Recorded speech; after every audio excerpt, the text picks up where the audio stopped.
ఈరోజు అయితే నేను హల్వా చేస్తున్నాను. ఇదైతే మీకు చూపిస్తున్నాను.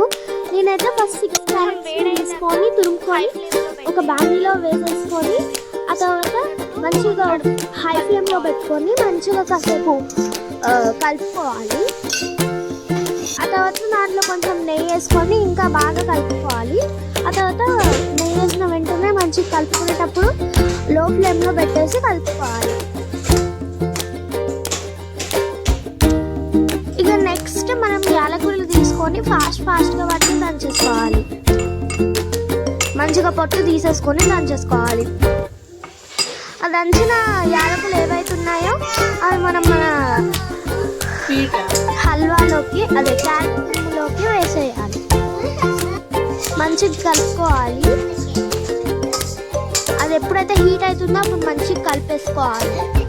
ఇక్కడ పాలను అయితే వెయిట్ చేసుకొని పెట్టుకొని నేను 6 క్యారెట్స్ తురుముకున్నాను కాబట్టి మనకి హాఫ్ కప్ ఆఫ్ మిల్క్ అయితే యాడ్ చేస్తున్నాను. మిల్క్ యాడ్ చేసిన వెంటనే మంచిగా కలుపుకోవాలి.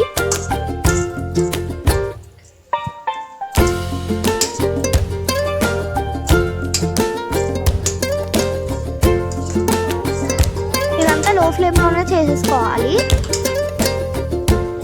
నేను ఏ కప్లో అయితే పాలను తీసుకున్నానో ఆ కప్ పోసిన షుగర్ అయితే తీసుకున్నాను. ఆ కప్కి కొంచెం తక్కువ, నిండా అయితే తీసుకోవట్లేదు.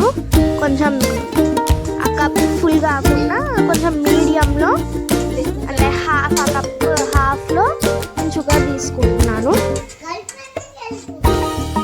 ఇది మొత్తం సిమ్లోనే చేసుకోవాలి. షుగర్ వేసాక మంచిగా కలుపుకోవాలి దగ్గరకు వచ్చే వరకు.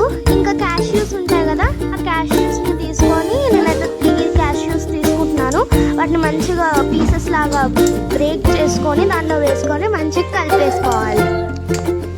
లాస్ట్కి ఇంకా కలుపుతున్నాము, లాస్ట్ అయిపోతుంది అన్నప్పుడు హై ఫ్లేమ్లో పెట్టేసి మంచిగా హై ఫ్లేమ్లో పెట్టినప్పుడు కలుపుకోవాలి. లాస్ట్కి హై ఫ్లేమ్లో పెట్టినప్పుడు కలుపుకుంటూ కొంచెం పాలు పోసుకొని కలుపుకోవాలి.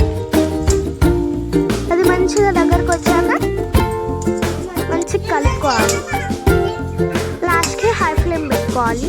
హై ఫ్లేమ్లోనే కలుపుకోవాలి. మంచిగా కలుపుకోవాలి.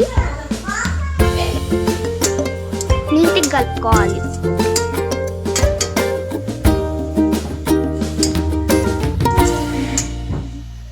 హై ఫ్లేమ్లోనే కలుపుకోవాలి. అంతే, మన క్యారెట్ హల్వా రెడీ.